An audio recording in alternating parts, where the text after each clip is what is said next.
see the way they hate. And I know better than to listen to the people who are calling us slaves. I can feel the sunlight shining. Well, good morning and welcome to episode 865 of the Lots Project Morning Show, where the coffee's strong, the opinions are stronger, and everything is always filter free. I'm Brian, your host, and it's December 1st, 2025. This morning I'm enjoying a fresh cup of FTO Blonde Espresso from foodforestfarms.com because life's too short for shitty coffee. At Food Forest Farms, your beans are roasted by real human hands using a clean stream air roaster. More than just a customer, your family. Get 10% off with code LOTS10, and shipping is always free. That's LOTS10, and shipping is always free. While you're there, check out the C4 Club for even more awesome perks. Today, we've got another packed show. It's a full 2-week recap with missing the show yesterday. We finally got our material delivery into the cabin. Then, unfortunately, I lost my father and ended up with an entire road trip of chaos following that. So we'll talk about it. There was good, there was bad, there was in between, and we'll get all catched up. So grab your coffee and smash the like button and let's get started. Good morning. Good morning. How we doing today? Monday. It's been 2 weeks. 2 weeks since we talked last, and had a lot happen in between. Get a sip of coffee and let's get started a bit. Hunter, good morning over on Twitch. Thanks for stopping in. Appreciate it. Sorry for anybody that tuned in last week and there was no show. I apologize for that. And anybody that was listening that was wondering where the last show was, I'll get caught up today. So let's hit the Bitcoin price right off the bat. Had guesses for last week, and Bitcoin price has kind of been all over the place since then, up and down and way down, and then up a little bit, and looks like after last night down again. But right now, let's see what the Bitcoin price is. December 1st, 2025. We got $86,270 per Bitcoin. That's $86,270 per Bitcoin. Let's go back to those guesses from a few weeks ago. I had $109,123. That was not even close. I was hoping for a big pop. I don't think that was even close anywhere during the 2 weeks. So I was unfortunately not anywhere in the ballpark. After that, we had John Palmer, 123,456. John was even worse than I am. I don't know. I think he was doing that a little tongue in cheek, hoping for a big old pop up to the 120s. And so am I, really, that and beyond. A bunch of guesses in between there and down to the 86. We got Canadian Farmstead in at 100,100. Chris Dixon, 98,765. Pip threw in 198,178 and 34 cents. Pip always very exact with his guesses. Blueberry, Texas over in Telegram group, 96,484. Palm Tree in with his first guess in the game. We had 95,000. Sean over there in Telegram group, and Carson. Sean was in at 91,500, and Carson. If we, I guess if we played Price is Right rules, and we did closest without going over, Carson would have ended up being right with his guess at 60,000. I think there would have been a lot of people scrambling to find some dry powder and throw some buys in if we hit 60,000 or anywhere on the way down there. But the winner again, 2 weeks in a row, I guess two games in a row, I guess isn't 2 weeks in a row, but 2 shows in a row. Winner came in as Scramblin's guess of 89,800. 89,800. He was again about 3,500 off. I think that's if I recall right, that's about where he was at last time he won. So if you want to get in on the Bitcoin price guess game, you can head over to the Telegram chat at t.me/lotschat. That's t.me/lotschat. There'll be a pinned post there. If you hit the pinned post, just reply to that and let us know what your guess is for the Bitcoin price next Monday morning, right around 6 o'clock when we start the show. then we will see who wins. You know who wins? You know what you win? You win nothing. We win nothing. We might do a Bitcoin guess game at some point here for a prize. I'm not sure what kind of prize, but I'm sure there's something laying around here that we could give away, Bitcoin related. But congratulations to Scrambling 89,800, got him the win. So feel free to join us over Telegram group. We have a lot of fun over there. Again, that's t.me. Type it in your browser if you don't have the app, t.me/LotsChat. And if you are on Telegram already, just search Lots Chat and request to join the group. Coffee's good.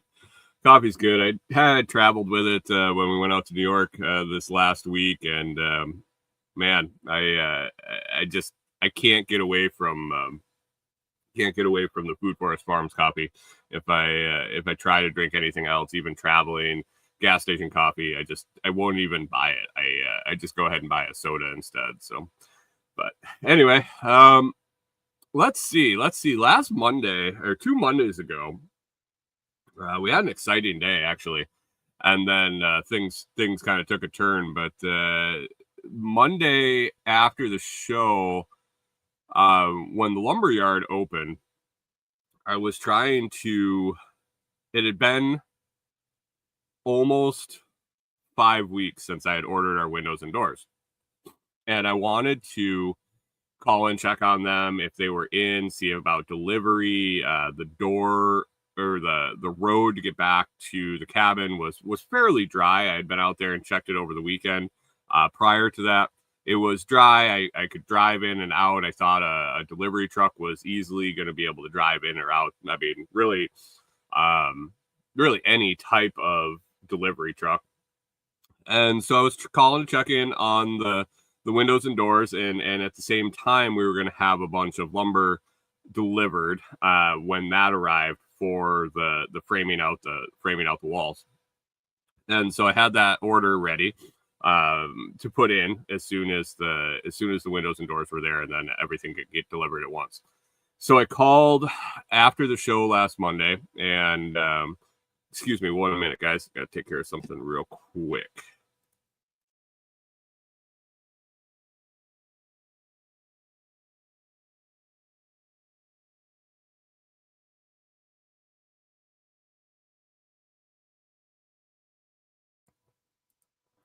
Morning, Rachel. Thanks for stopping in. I see you popping in there while I was off screen. But anyway, I called the lumber store where we ordered the windows and doors, and they had just come in and rewound their life. Asked if I had a show last Monday. I did not have a show last Monday. I was out of town, and I'll talk about that in just a little bit. But they called, and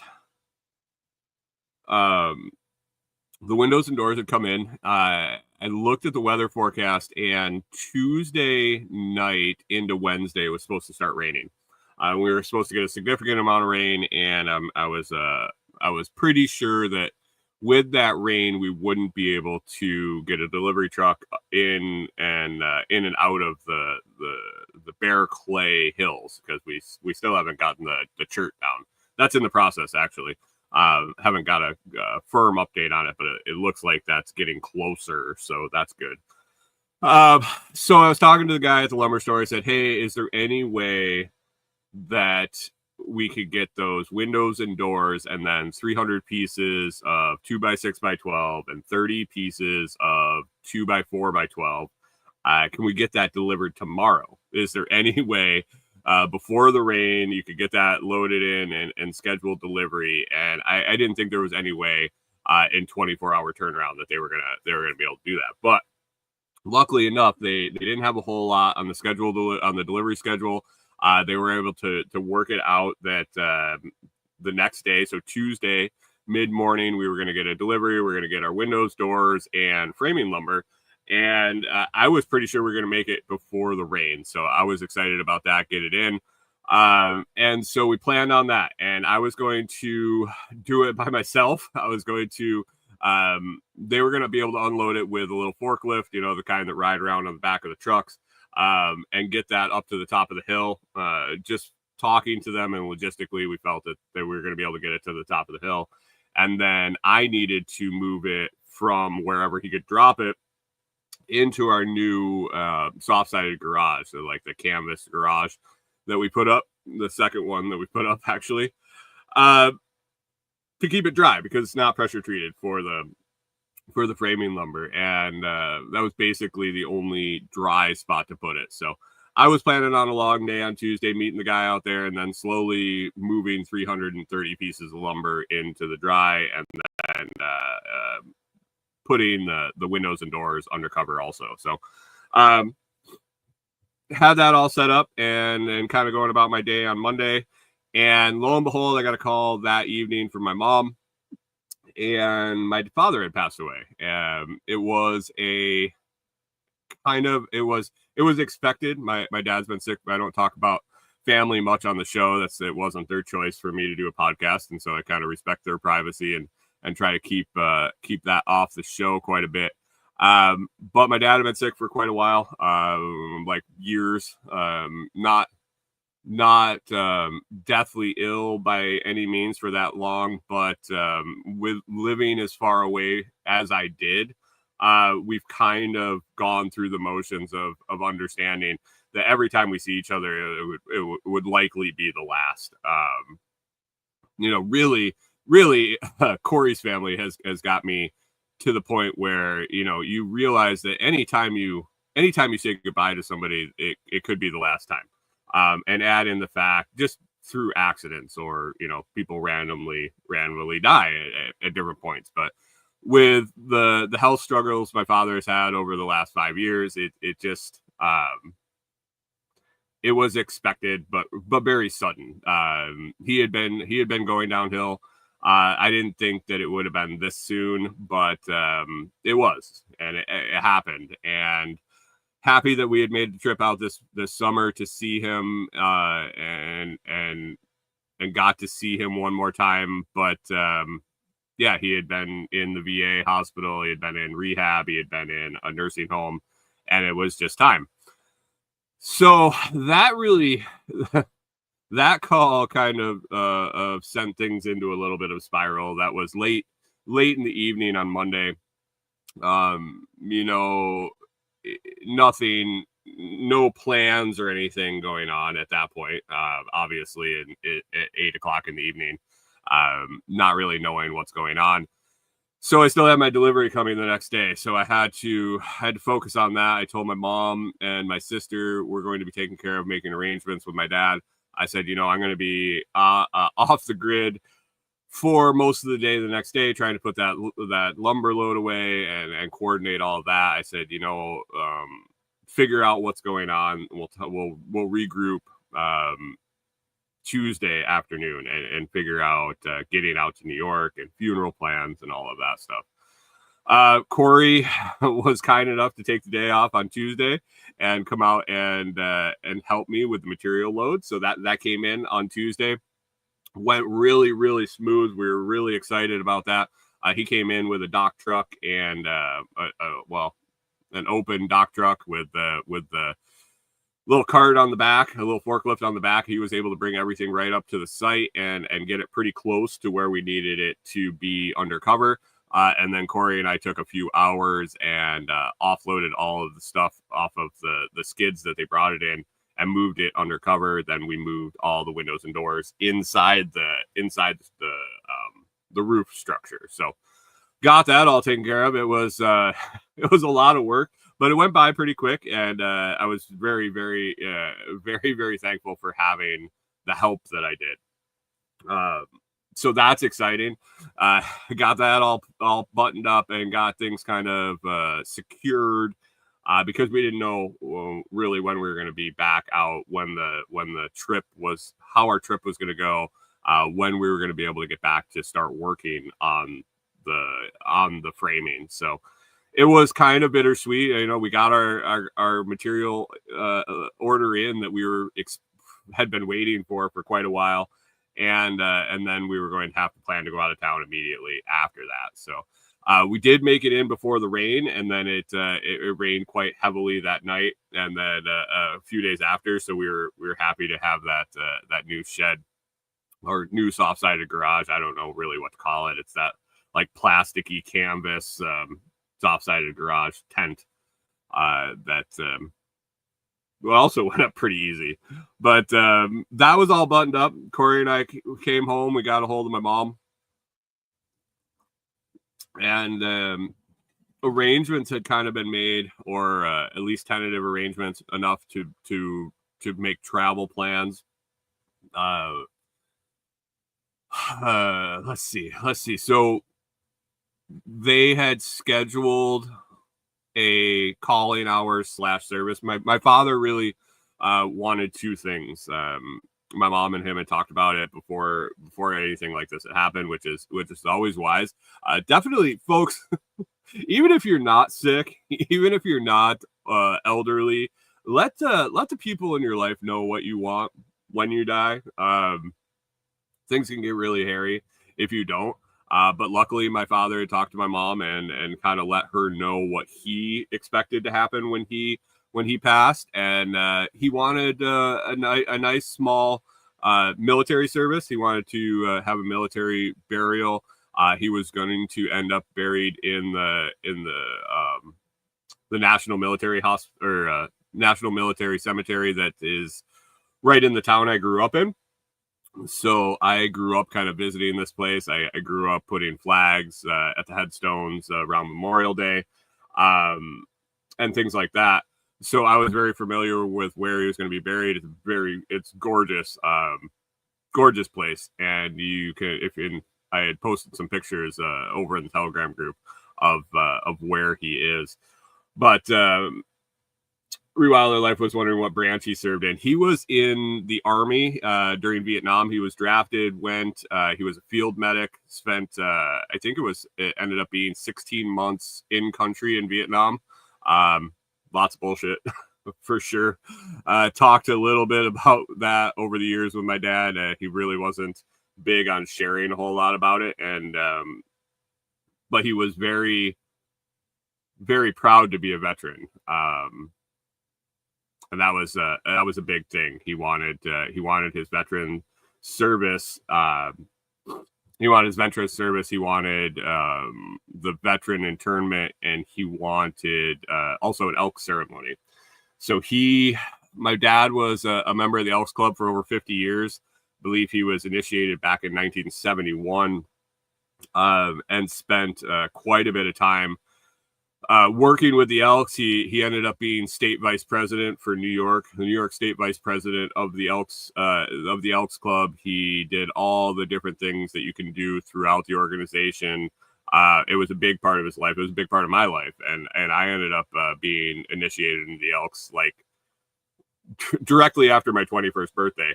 It was kind of that big in our world. So he wanted a small elk ceremony that they do for elks that pass, and so it really worked out to have a calling hours on Monday night, and then the internment and burial at the cemetery on Tuesday. So it gave us some time to make some arrangements to get up there from Tennessee. With traveling, we were gonna be traveling with the dogs again, and this time, looking at the weather, really, we decided that we needed to also figure out how to bring the cat with us. The cat would have probably been okay, but you never know. You never know. So we wanted to take her with us to avoid coming back to either a disaster of her just tearing up the whole inside of the camper, or worse. Who knows? So we went about trying to plan a trip with our two dogs, Corey and I, and the cat.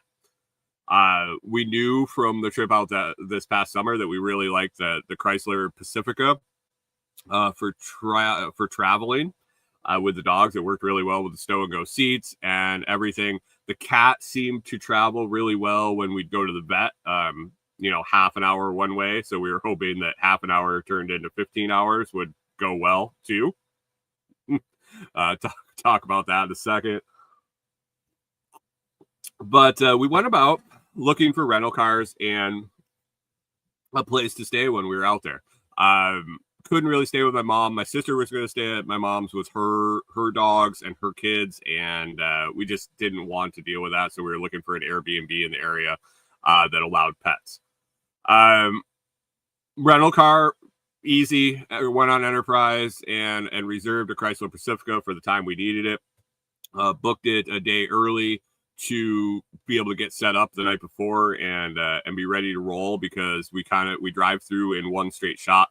So we like to leave at like 4 a.m, and it's about a 15-hour drive to get to my mom's house. So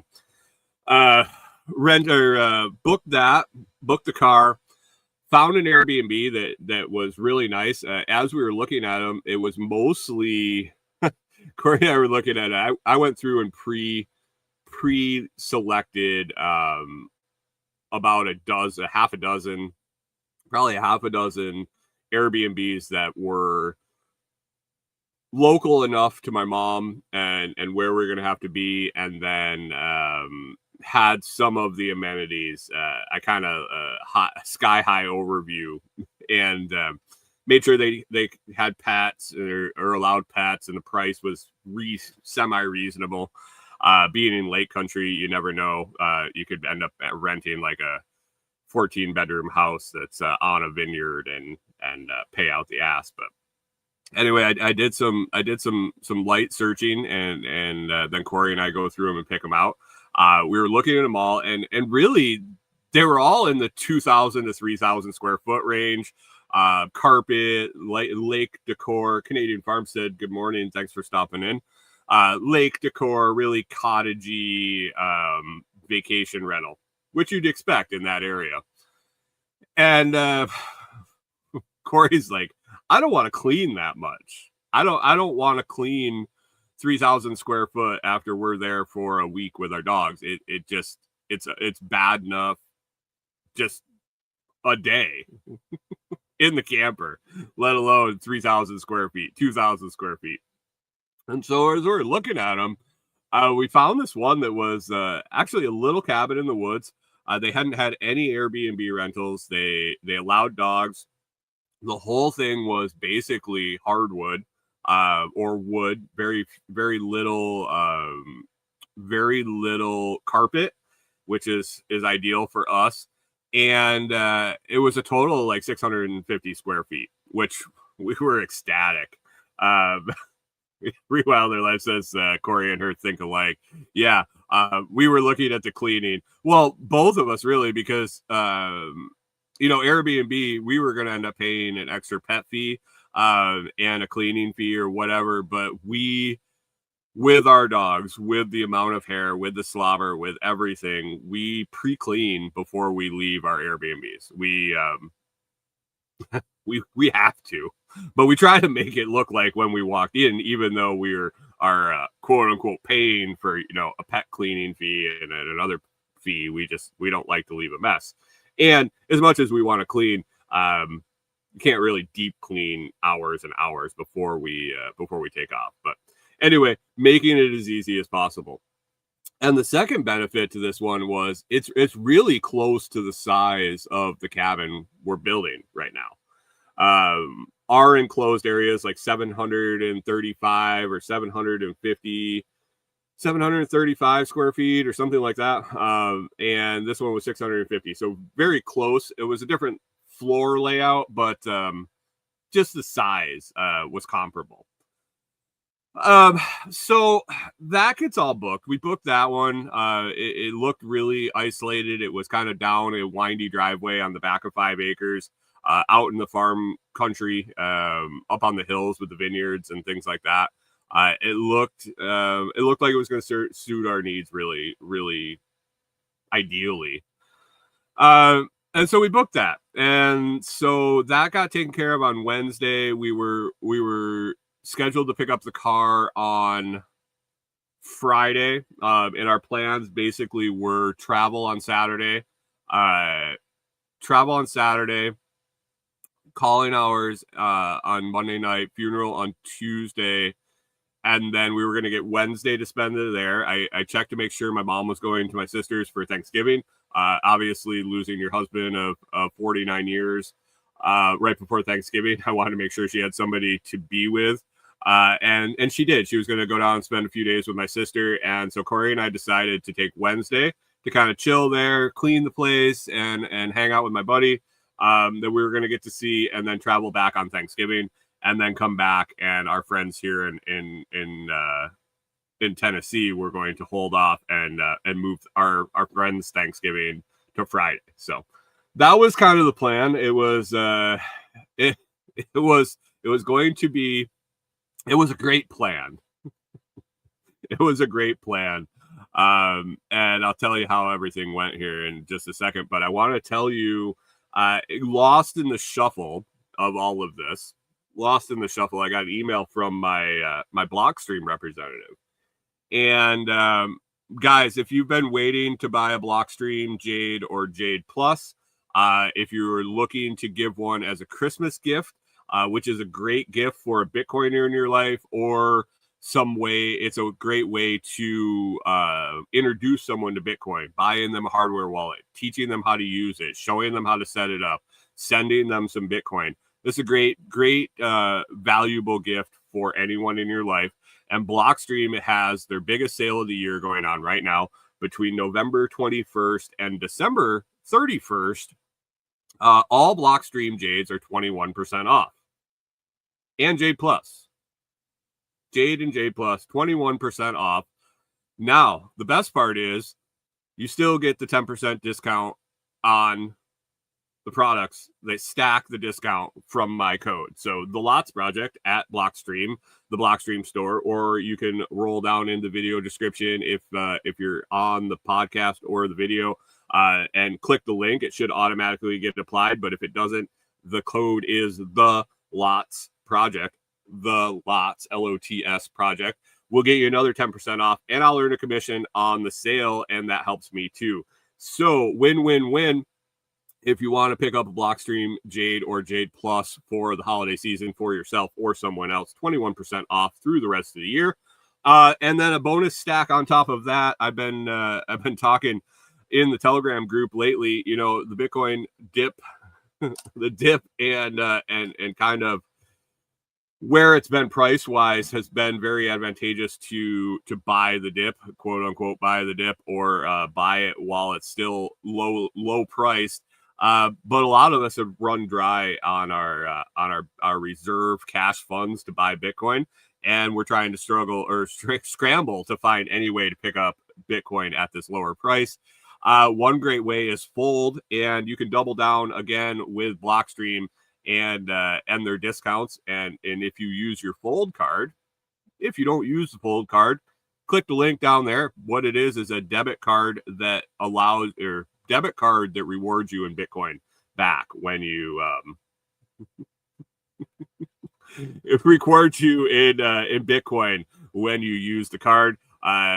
The best way to earn Bitcoin using the Fold card is to buy gift cards. And one of the companies that offer gift cards on the Fold card is Blockstream. And so you can get up to 10% back in Bitcoin. So you think about it, 21% off on the site, 10% off for my discount code. And then if you buy a gift card using your Fold debit card, you get another 10% back in Bitcoin. I think that's pretty damn good savings the end of the year here going into Christmas, and a great reason to pick up some Jade or JadePluses. So check the links in the video description and the audio description. Find the Jade link, find the Fold link, get rolling on Bitcoin if you haven't started yet. And if you have, you understand how good of a deal this is, and I think you should take advantage. So that's that. That got sent out to me right. Let me see the date here that I got this email about it, and I was excited to promote it. I got the email right before the sale went live, and I didn't get a chance to use it. I got the email 2 days after my dad had passed, so had already gone into travel mode. I knew I wasn't doing the show on Monday, and it's just sat there. So excited to let you guys know about this sale. It's been going on now for a little over a week, and will go on through the end of the year. So check it out, Jade and JadePlus, 21% off. So Canadian Farmstead says, how do you tell what's a dip at this point when the dipped? I would say anything under 100,000, 100% is a dip. Really, is anything under an all-time high a dip? I don't know. Get it. You buy Bitcoin at the price you deserve. Is that what the old folks say?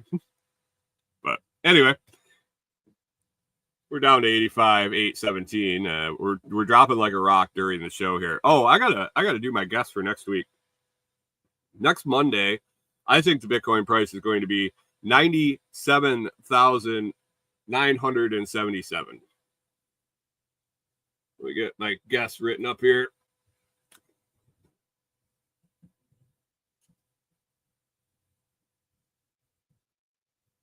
Let's do 97,979 is my guess for next Monday's Bitcoin price. If you want to jump in on the Bitcoin price guess game, head on over to the Telegram chat, and the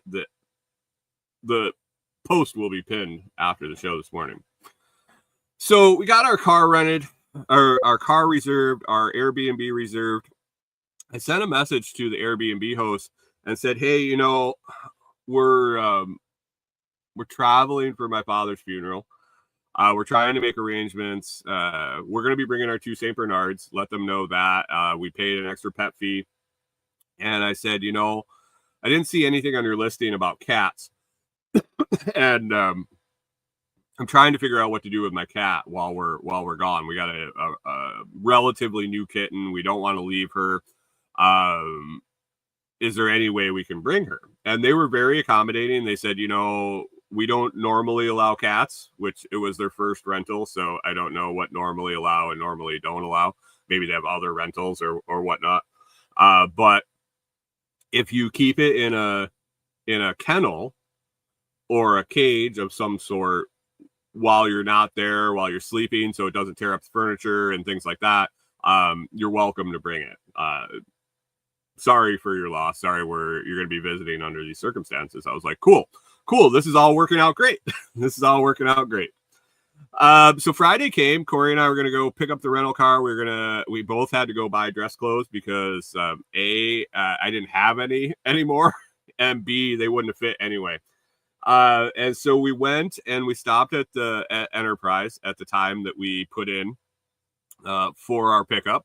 We walk in and the place was basically full of unhappy people. As we stood there, as we were dealing with what we're about to deal with, we kind of realized that everybody there was kind of in the same boat as us. And it's really unfortunate. We walked up to the counter and said, here, I'm here to pick up the car I rented. A Chrysler Pacifica minivan, 7-passenger minivan or similar is what I reserved. And the guy's like, well, we don't have a van. We don't have a minivan. The person that was supposed to bring it back hasn't brought it back yet. They're 2 hours late. And I'm like, this just really wasn't the right trip to I don't want to say pull this on me or lay this on me, I guess. He said they haven't returned it, and I'm sitting there trying to understand why they're flipping cars that quick. Why there's 3 other customers in the waiting room that aren't getting the car that they need, that they reserved. One couple had been there for a couple of hours. Another couple was renting a 15 reserved a 15-passenger cargo van. And they were asking them, well, would a 12-passenger work? Because we really don't have 15-passenger. And we had reserved a minivan because that's what was going to work for us. We had used it. It was ideal. It had a low clearance to the ground so the dogs could step up into it easily. All the seats folded down, so the whole back was flat, and they had a lot of room to move around and get situated and lay down. And they're telling me they don't have what I reserved. And that was my biggest issue was I took the time to go on your site, use your system to reserve the car that I needed. And you said, okay, let me reserve it. And when I show up, you say you don't have it. And it wasn't a one-off thing, obviously. And come to find out when we returned the car, there was a whole room full of people doing the same thing. Their excuses were basically, they don't check our inventory when you reserve a car on the enterprise site. That's national enterprise. We're local, and basically they'll reserve whatever, and then it's up to us to figure it out. And I'm like, your internal company bullshit isn't really my fucking problem. I mean, it is, because I don't get my car, but what a horrible, shitty business model. And so I was tearing into this guy pretty good. I was upset. I didn't know what we were going to do. We needed to leave the next day. I needed to take my dogs. I have really big dogs, and I didn't have room to bring a ramp to get them into a high-sitting car, blah, blah, blah, like all this shit. And he's like, well, we can offer you a Wagoneer, a Jeep Wagoneer, which is big, but the seats don't stow and go. They fold down to kind of flat, but it isn't flat like what we wanted. It sits way off the ground. It has this really awkward running board kind of step that's not very useful at all. We went out and looked at it, and Corey and I kind of went back and forth, and we were like, well, if this is our option, we can make it work, but I really, really don't want to. Otherwise, I would have reserved a Wagoneer. And so we go back in, we tell the guy, I guess it'll work. Let's figure it out. Let's get it. And so we go out, we're like looking at it. We're doing the inspection to make sure that there's no damage, blah, blah, blah, and all that. And then we're looking at the contract on his little tablet there, and he's going over the whole thing. I'm initialing stuff, and we're almost done. And he gets to the price, and he puts his hand on my shoulder, and he goes, and I'm going to do you a favor and only charge you for the minivan, even though this vehicle is $180 a day, and the van is only $70 a day.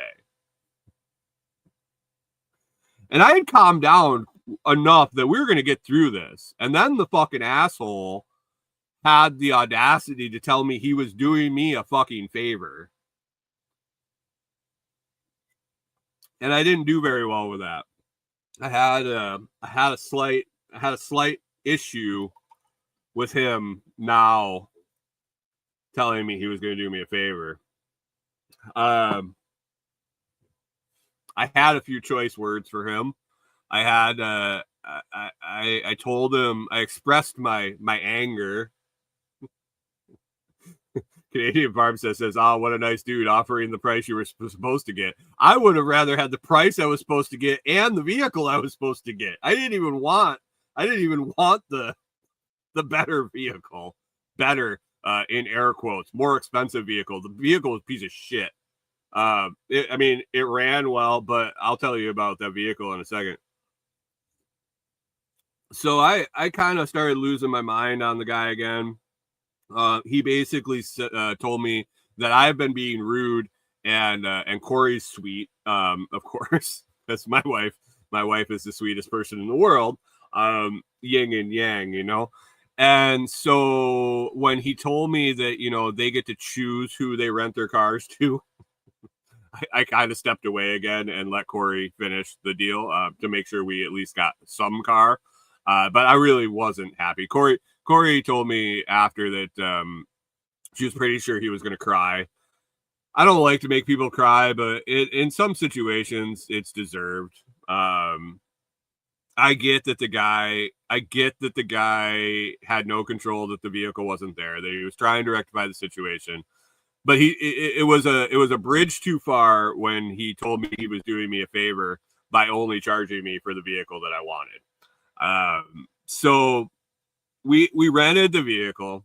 We got the vehicle, not the vehicle we wanted. This thing is I don't know if anybody listening owns one of these fucking things, the Jeep Wagoneer. What a non-functional piece of shit of a vehicle. It sits really high. So here's the nuts and bolts of this vehicle. I'm not even going to go into all the computers and the huge screen and all the shit that's on every new vehicle.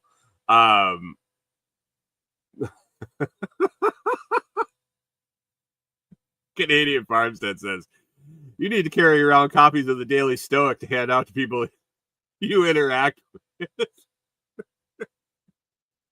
Maybe because it's working so well for me. Is that why I should hand it out? Here, a first-hand recommendation. I read it. If you want to be as angry as me, you should read it too. Actually, I'm getting back to that after this whole trip. Lots of changes on my horizon from this trip, but Free Wilder Life says there's a reason we'll never own a Jeep. Yeah. So besides the fact that everything's fucking computerized, that's just across the board with any vehicles now. This Jeep, it sits super high. Not quite as high as our F-250, but high enough where I can't just sit into the seat. I got to kind of step up into it. I got to step down out of it. But they have this really freaking useless running board step thing that is basically 3/4 of the way under the lip of the door. So it's not really a step. It's just in the fucking way. Hey, good morning, Mike Homestead. He says I could explain to them that the Daily Stoic is the only reason they're still alive. I mean, yeah, I guess if they had seen it before and after. I've come so far. I'm just not quite there yet. But basically, this little step, for me as a human, I couldn't. It was more of a tripping hazard than anything. On the way in, because your toe could barely get onto it to step up into the vehicle. It was in an awkward mid-range, and when I got out of the vehicle, all I did was hit my fucking calf on it. Because as you're getting out of the vehicle, your heel is not going to hit it, and you can't see it.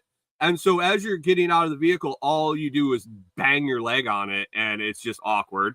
The dogs had a really hard time with it, both on the way in and out. The back seat, basically, if you're using, so there was 2 rows of seats in the back. And if you're using the second row, the back row, I guess it'd be the third row, the furthest back row, and you have to literally crawl over the seats in the front. So you can put them down, but there's no, like, you know, in the old minivans and stuff like that, there would be like an aisle you could actually walk, and you had to kind of scoot around and duck down, but you could walk to the seats in the back. You literally had to fucking crawl over the seats. So I'm thinking, if my mom ever had to sit in the back, I had a tough time crawling back there. If my mom ever had to sit in the back, there was no way that it was ever going to happen. Wilder Life says, I've ended up on my back with those damn side rails. I could imagine it wouldn't work out well if it had been slippery or anything like that. It was horrible. Then they cost us a shitload more gas, and it was just, I will never own a Jeep Wagoneer. 100% never own a Jeep Wagoneer.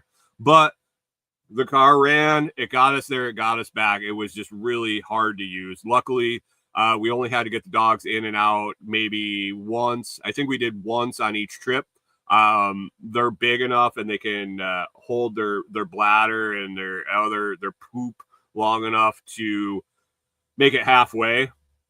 So we got him in when we left. We got him out and in one stop and got him out when we got there, and then mirrored that on the way back. So in and out was limited into the vehicle, and so we kind of made it work. It was okay. I wasn't really thrilled about it. I was expecting Norman to hurt himself. We had to help lift them in. Basically, they could crawl up with their front feet, and we had to lift their ass and help them into the vehicle because they couldn't figure out how to climb up this mountain of fucking railings and shit on the side. So that was that. The rental car was just an absolute piece of shit. The whole process. So I'm trying to figure out. I think we're going to end up going back this summer to see my mom and do some stuff. And so I'm trying to figure out how to work with Enterprise to get the car we wanted. They said it's all corporate's fault because they take reservations and they don't check with them. So I'm wondering if I call the local branch and try to reserve the vehicle directly through them, if I'll be able to get the vehicle I want. But I don't know. I've looked and it doesn't seem to be Enterprise specific. It seems like every rental car agency that I search and look about this issue is the same.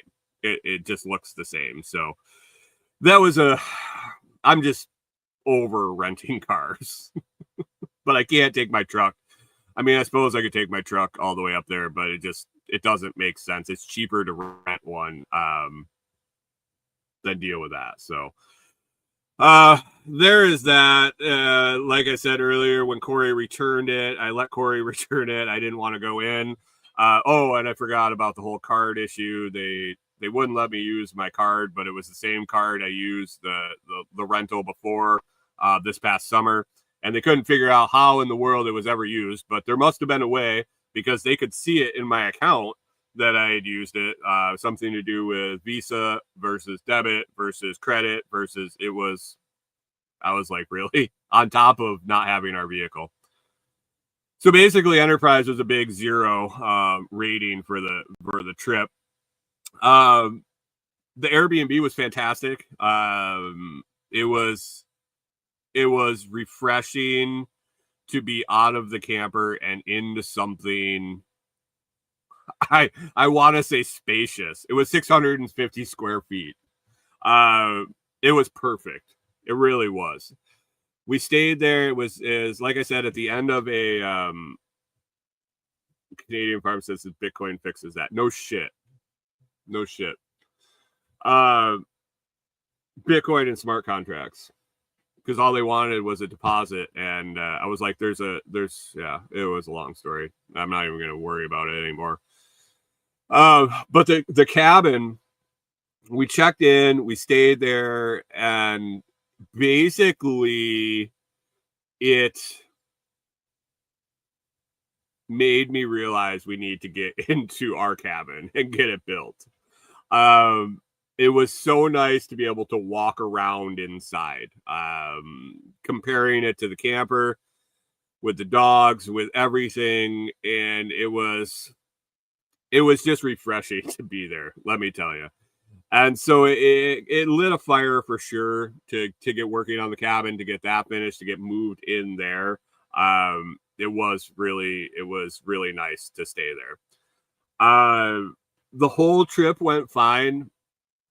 Got to see my son. He came up for his grandpa's funeral. Service was really nice. Calling hours were for like an hour on Monday night, and I don't think the line of people stopped from half an hour before it was supposed to start till the end. We had a great showing for his elk service that night. He had the Patriot Guard riders stood watch over the front door of the funeral home, and then also did a nice little military presentation at the end of the calling hours. Presented my mom with a plaque with all my dad's service record and things like that on it. Elk service was their standard funeral service, and it's really cool. I don't know if, how many people have actually seen it. because it had to be an Elks member to if you happen to attend one. But it's a nice service, and there were a lot of his brethren that wanted to participate, so they made some adjustments to the ceremony and allowed a lot of extra people to participate in the ceremony.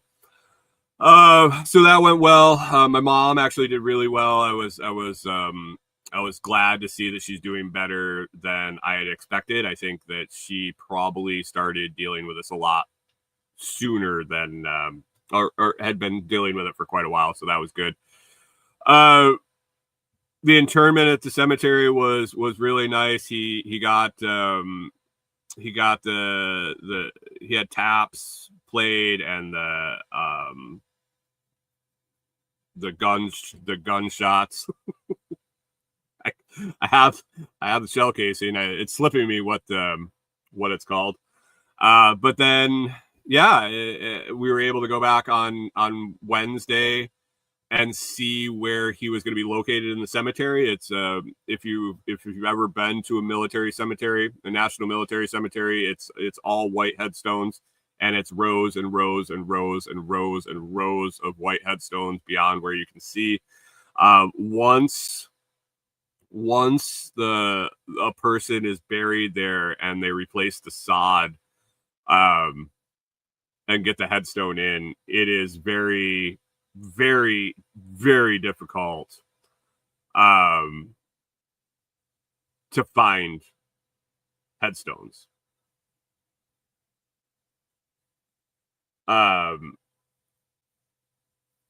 So we wanted to go out where the grave was still fresh, that he was in a new section, so we could kind of get our bearings with a reference point. And so we went out, and my mom happened to be stopping at the same time. We got to spend a little bit more time with her. We got familiar with where he is in the cemetery, got some reference points on some like some drain hole covers and some different stuff, to where when we go back there this summer and his headstone is in place and the grave, the sod is all grown back in, we'll at least know the general area where he's at. We have his headstone number, and we have the section, but basically the map gets you to the section, and then you have to find the number. So being familiar with the cemetery, I knew it was a good idea to get up there and get kind of a perspective of where he's at. And then while we were there, Corey and I got some really nice videos and pictures of the whole cemetery there in Bath, the Bath National Veterans Cemetery. So been around since the mid 1800s. It was actually around before that, but it became a national cemetery in the mid 1800s. So lots and lots of graves there, tens of thousands actually. Rewilder Life says we're still testing to figure out what to do with the shells from my hubby's dad's. And Hunter says I got jumped on at the airport for having a spent casing in my bag. That's my son was actually caught that. He was flying back to Florida and he had been given one of the casings, and beyond me, I wouldn't have ever thought of it. He asked his grandma to mail it to him after he got home, because he wasn't sure he could take it on the plane with him, and good for him, because saved him some hassle on his way back to Florida. So it was good. It was a good trip. The drive home went well, pretty smooth, and the returning of the car went well. One other thing that happened, kind of eye-opening, I guess, was when we went over to Kohl's to buy our dress clothes. When did dress clothes get so expensive? Holy shit.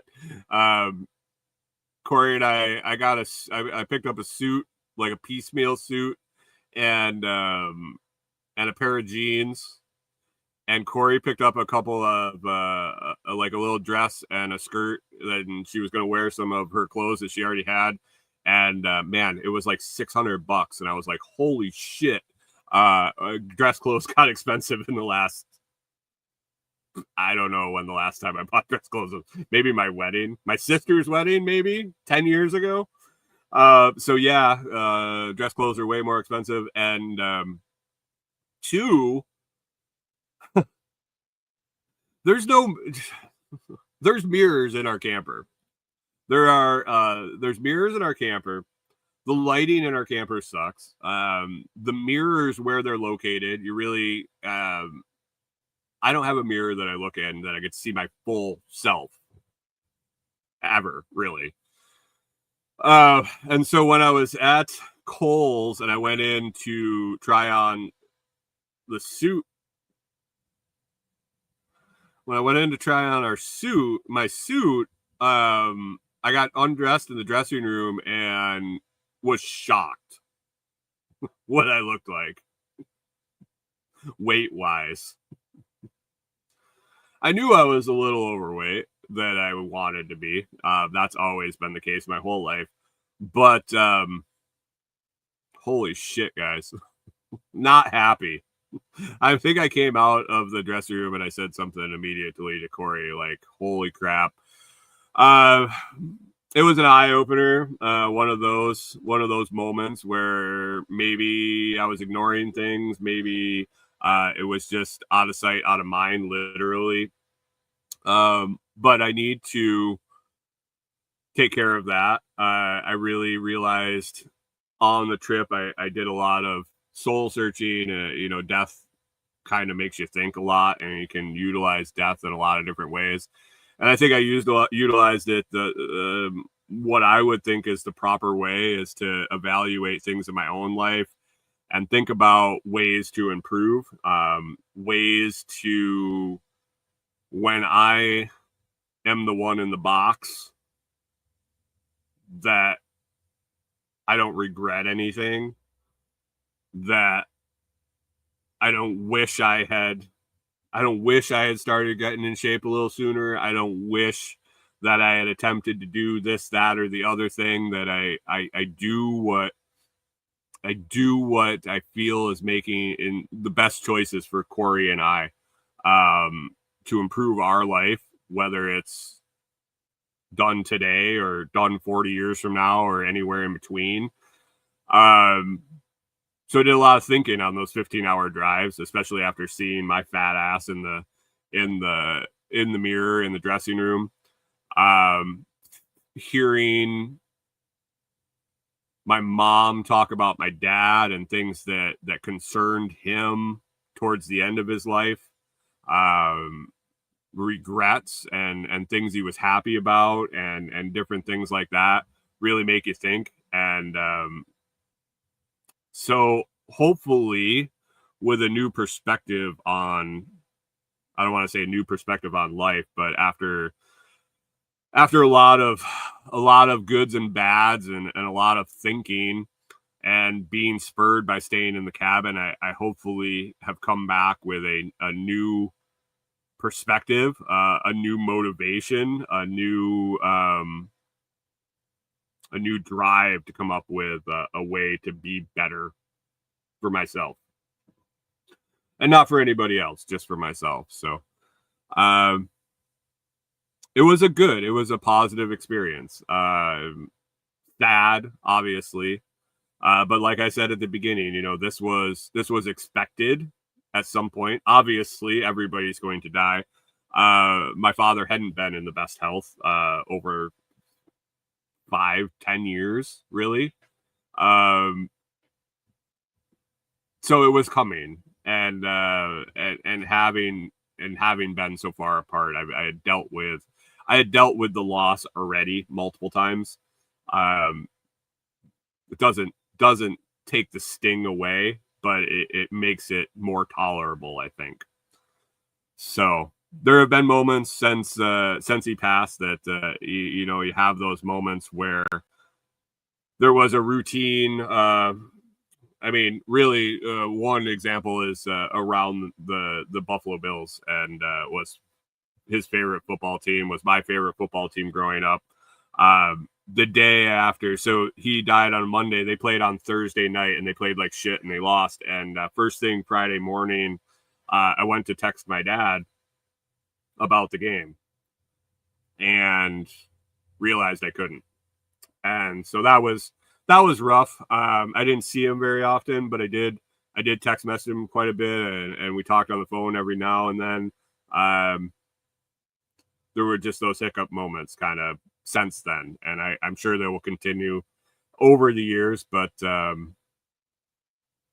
we had a complex relationship. Let's just put it like that. And I'll miss him. But he's not suffering anymore. So it is what it is. So I was glad I got to go out to participate in the funeral and the burial and see my family, see my sister and my nieces and nephews and my mom. I got to see my friend that was my best friend and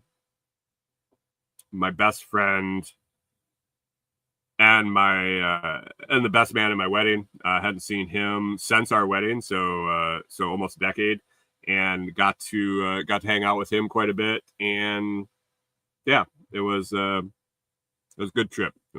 So we're back now and trying to figure out the road back to the cabin, but I have material back there, so if anything, I can start walking back and getting a little bit of work done here and there, and get that framed out, get the windows in, and get rolling and get moved out there sooner rather than later. So anyway, didn't really do a whole lot of planning for the show. I've been kind of we got back on Thursday, spent Friday doing some stuff. Saturday, Sunday we're busy, and getting back into it this week. So hopefully next week I'll have a bunch of new stuff and a lot of new information for you guys.